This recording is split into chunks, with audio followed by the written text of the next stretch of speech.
Halo semuanya, berjumpa kembali di dalam channel Sosio Malik. Kali ini kita akan kembali memberikan penjelasan mengenai materi-materi sosiologi. Pada kesempatan kali ini, video ini akan mencoba menjelaskan materi sosiologi di kelas 11 atau dalam kurikulum merdeka, yaitu berada di fase F ya. Materi sosiologi kali ini yang akan kita bahas adalah materi konflik sosial ya. Nah, apa yang kalian pikirkan ketika mendengar istilah konflik ya? Apakah kalian berpikir bahwa konflik itu adalah saling membunuh, atau kalian berpikir konflik itu harus terjadi perang, atau konflik itu pasti terjadi kerusakan jiwa, kerusakan infrastruktur dan lain sebagainya? Apakah seperti itu? Ya, kalau kalian berpikir seperti itu, apa yang kalian pikirkan itu tidak salah ya, tidak salah. Tapi apakah pasti seperti itu? Tidak harus seperti itu ya. Maka kita harus pahami dulu apa itu konflik sosial dalam sosiologi. Nah, konflik sosial dalam sosiologi itu adalah situasi di mana di antara dua orang atau dua kelompok terjadi perselisihan atau pertentangan yang kemudian memberikan pengaruh pada kehidupan sosial. Atau dalam bahasa lain, konflik sosial itu dipahami sebagai sebuah kondisi di mana ada dua orang atau dua kelompok yang saling bertentangan, saling berselisih, yang punya keinginan untuk menyingkirkan pihak yang lain, dan itu mempunyai pengaruh dalam kehidupan sosial. Itu yang dinamakan sebagai konflik sosial. Nah, berikutnya kita bisa lihat ya, dalam kehidupan kita, dalam kehidupan masyarakat kita sering mendengar bahkan melihat peristiwa-peristiwa konflik sosial. Nah, inilah kira-kira diantaranya contoh-contoh konflik sosial yang pernah ada ya. Kita bisa lihat dalam gambar ini ya, banyak sekali pertentangan-pertentangan yang terjadi antara individu dengan individu, individu dengan kelompok, maupun kelompok dengan kelompok. Nah, konflik ini juga seringkali terjadi tidak hanya sekedar antar masyarakat gitu ya, tapi bisa jadi antara masyarakat dengan negara, masyarakat dengan aparat, dan lain sebagainya. Inilah contoh-contoh konflik sosial yang ada di dalam masyarakat. Nah, pertanyaannya adalah apa konflik itu ada jenis-jenisnya gitu ya. Dalam sosiologi, konflik itu dibagi menjadi bermacam-macam jenisnya. Nah, setidaknya dalam video ini kita akan membagi konflik menjadi 3 kategori gitu ya. Yang pertama adalah konflik berdasarkan sifatnya, kemudian konflik berdasarkan kedudukannya, dan konflik berdasarkan tujuan atau latar belakangnya gitu ya. Jadi berdasarkan sifatnya konflik itu ada namanya konflik manifest, ada konflik laten. Nah, kemudian berdasarkan kedudukan ada namanya konflik horizontal dan ada konflik vertikal. Kemudian konflik berdasarkan tujuan atau latar belakang itu ada namanya konflik realistis maupun konflik non realistis. Nah, seperti itu. Nah, baik, kita akan coba memberikan penjelasan yang sederhana mengenai macam-macam konflik ini ya. Yang pertama kita akan membahas mengenai macam-macam konflik berdasarkan kedudukan atau posisi pelaku konflik ya. Jadi berdasarkan posisi atau kedudukan pihak-pihak yang berkonflik, konflik itu dibagi menjadi 2, yaitu ada konflik horizontal dan konflik vertikal. Nah, konflik horizontal ini adalah konflik yang terjadi antara dua individu atau kelompok yang punya kedudukan yang setara. Artinya posisi dan kedudukan pihak-pihak yang saling berkonflik itu punya posisi atau status sosial yang setara ya. Contohnya apa? Misalkan contohnya adalah konflik antar suku ya. Konflik antar suku itu kan antara suku A dan suku B itu kan kedudukannya setara. Kemudian ada konflik antar agama, konflik antar kelompok sosial di masyarakat yang setara, itu adalah konflik horizontal, atau sering kita sebut istilahnya adalah konflik yang bernuansa sara misalkan ya. Itu adalah contoh dari adanya konflik horizontal. Karena apa? Karena pihak-pihak yang berkonflik itu punya kedudukan yang setara atau sama. Itulah konflik horizontal ya. Kalau di Indonesia konflik horizontal pernah terjadi, misalkan ada konflik di Sampit gitu ya, antara suku Dayak dengan suku Madura, atau konflik agama di Ambon yang pernah terjadi. Itu namanya konflik horizontal. Sementara yang kedua adalah konflik vertikal. Nah, konflik vertikal itu apa? Konflik yang terjadi antara dua kelompok atau dua individu yang mempunyai kedudukan berbeda gitu ya. Jadi ada satu pihak yang punya kedudukan lebih tinggi dan pihak yang lain punya kedudukan yang lebih rendah. Contohnya apa? Contohnya misalkan konflik antara buruh dengan pengusaha, misalkan konflik terkait dengan tuntutan upah murah agar dinaikkan gitu ya. Kalian sering mendengar atau sering melihat dalam berita-berita, misalkan dalam 1 Mei itu ya, ada hari buruh, biasanya terjadi demonstrasi buruh yang menuntut pengusaha untuk menaikkan gaji mereka seperti itu. Nah, itulah yang dinamakan sebagai konflik vertikal ya. Karena apa? Karena pihak-pihak yang berkonflik itu punya kedudukan yang berbeda. Nah, seperti itu namanya konflik vertikal. Nah, kemudian berikutnya konflik berdasarkan tujuannya. Nah, konflik berdasarkan tujuannya dibagi menjadi 2. Ada konflik realistis dan konflik non realistis. Ini dikemukakan oleh seorang tokoh yang namanya Lewis Husserl ya. Lewis Husserl yang mengatakan bahwa konflik itu dibagi menjadi 2, yaitu konflik realistis dan konflik non realistis. Konflik realistis itu adalah konflik yang memiliki sumber konkret atau bersifat material. Artinya, tujuan dari konflik itu jelas, konkret, nyata, dan bersifat material. Contohnya apa? Contohnya misalkan sebuah kelompok yang memperebutkan tanah, ya, sengketa tanah. Itu kan jelas tujuannya, konkret ya, mereka berebut tanah. Atau misalkan konflik antara buruh dengan majikan, pengusaha. Mereka jelas, buruh menuntut apa? Menuntut kenaikan gaji. Buruh menuntut biar pekerjaan mereka itu tidak diterapkan dan lain sebagainya. Itu adalah konflik yang realistis. Artinya apa? Tujuannya jelas. Nah, gitu ya, ada tujuan yang ingin dicapai, jelas, konkret, nyata seperti itu. Nah, itu contoh konflik realistis. Kemudian yang kedua ada konflik non realistis.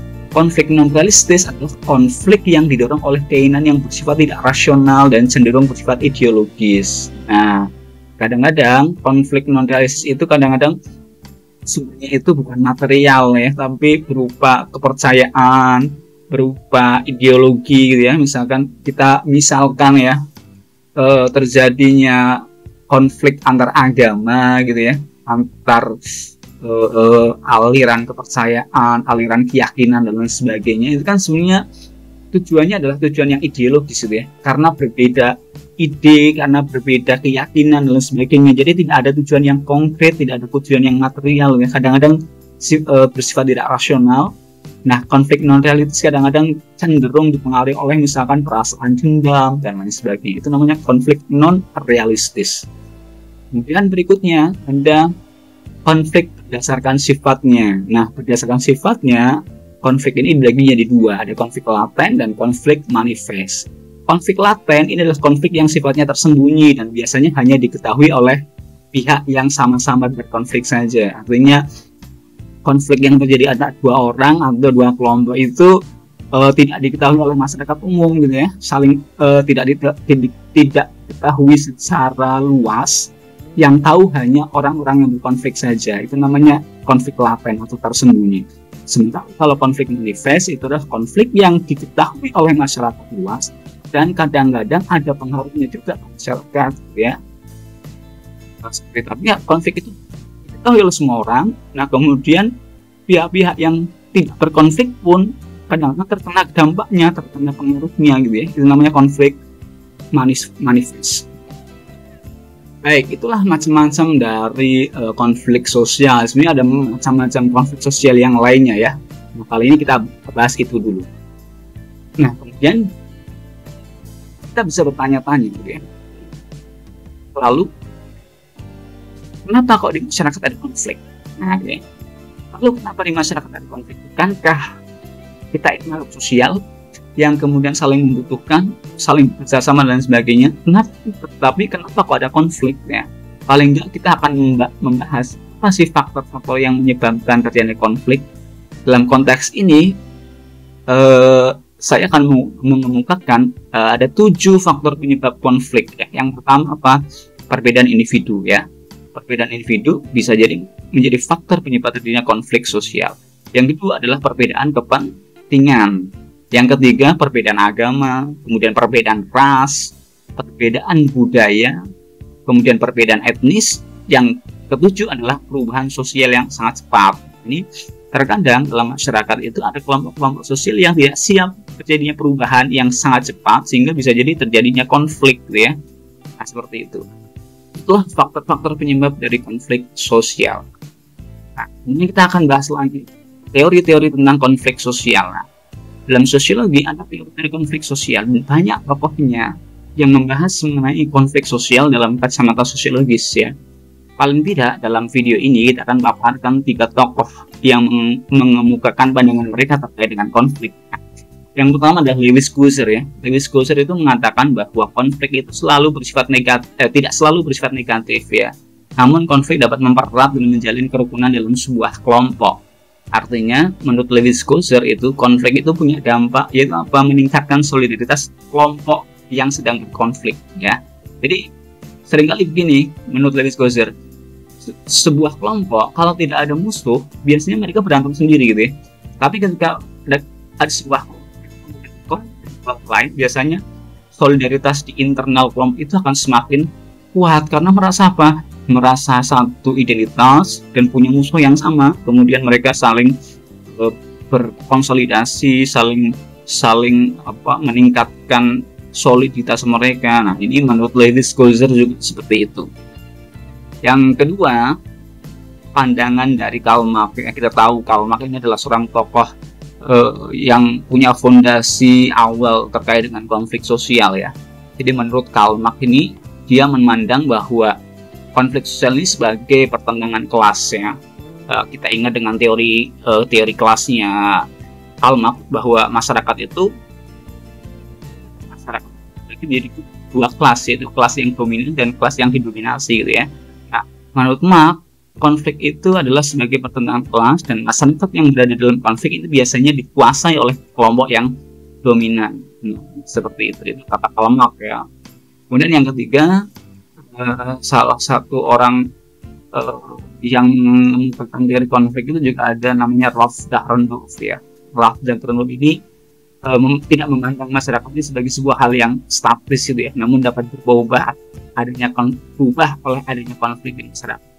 Artinya Rolf Dahrendorf itu mengatakan bahwa konflik ini akan selalu menimbulkan, konflik ini akan terjadi dan dari konflik ini akan terjadi perubahan sosial seperti itu. Sebagaimana pendapat dari Dahrendorf bahwa masyarakat bukan sesuatu yang statis atau ajik gitu ya, tapi masyarakat itu selalu dinamis. Nah, kedinamisan itu bisa terjadi karena konflik sosial di masyarakat. Itu adalah pendapat dari 3 tokoh terkait dengan konflik sosial.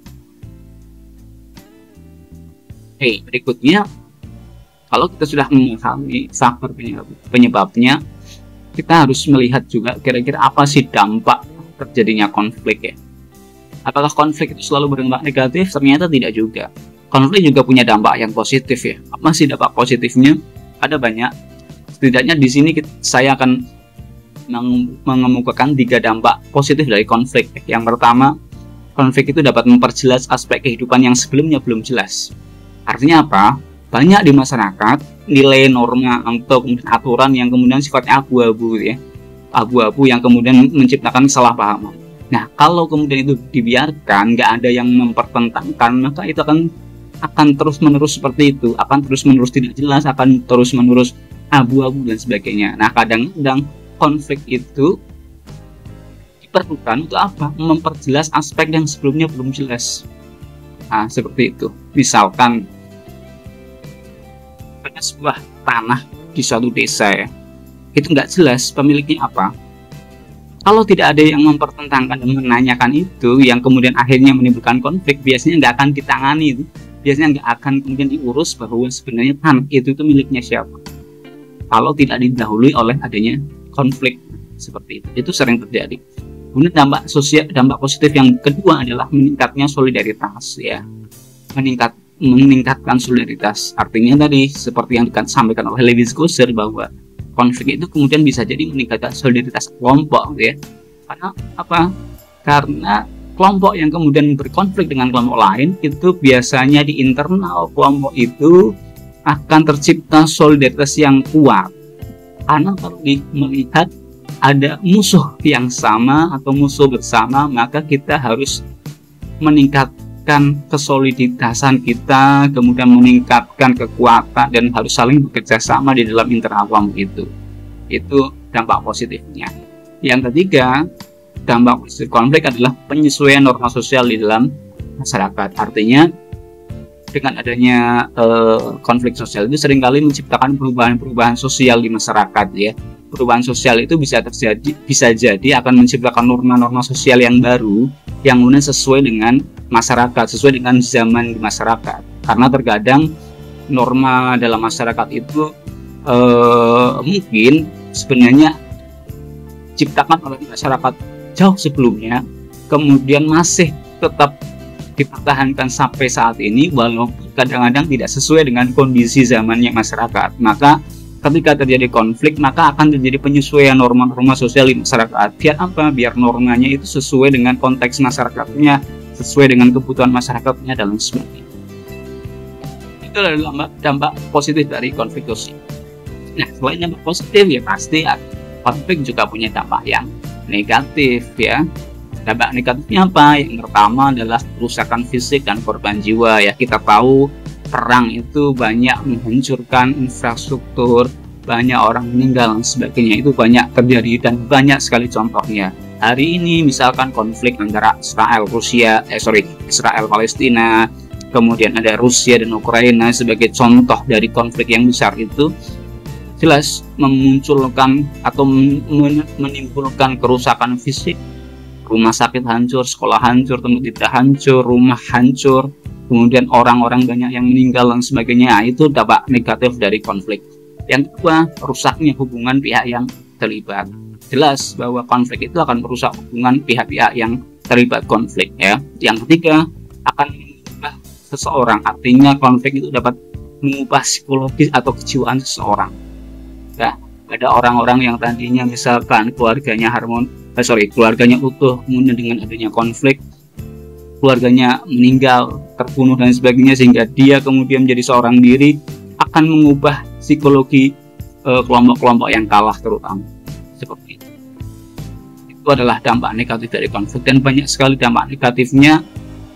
Teman-teman bisa mengidentifikasi, bisa menganalisis masing-masing atau bisa menambahkan sendiri-sendiri ya.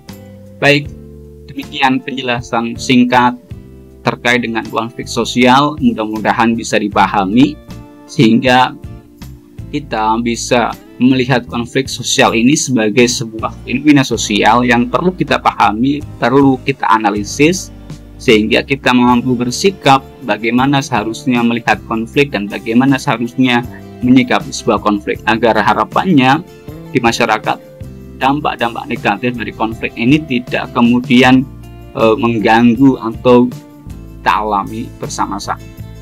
Demikian atas perhatian dan waktu menonton video ini, saya ucapkan terima kasih. Kita bertemu di video-video selanjutnya.